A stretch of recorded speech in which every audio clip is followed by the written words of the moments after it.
I am the Tofu Golem. Please enjoy the video. You start by eliminating variable network noise. Plug your console or PC into Ethernet and turn off Wi-Fi on other devices. Once done, close background apps, pause downloads, and set the game as high priority so packets aren't delayed. Make sure Efootball and your router firmware are updated, then reboot modem and router in sequence. Power off modem for 30 seconds first. These steps remove the biggest immediate causes of lag and let you get reliable baseline measurements. Next, you tune the network and diagnose deeper issues. Enable Co-S and prioritize your console or PC and game ports because prioritization reduces queue delay during congestion.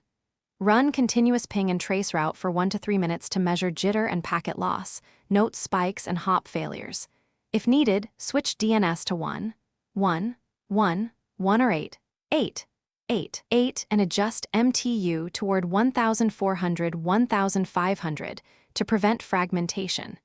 These steps reveal whether the problem is local, ISP, or routing related. You finish by matching in-game settings to your stable network baseline.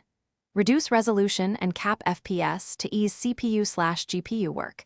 Disable VSync if it introduces input lag, because rendering strain can mimic network lag.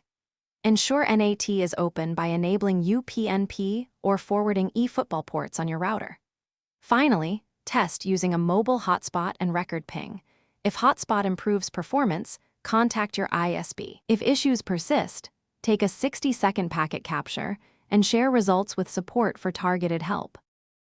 Thanks for watching. Consider subscribing if we helped you today.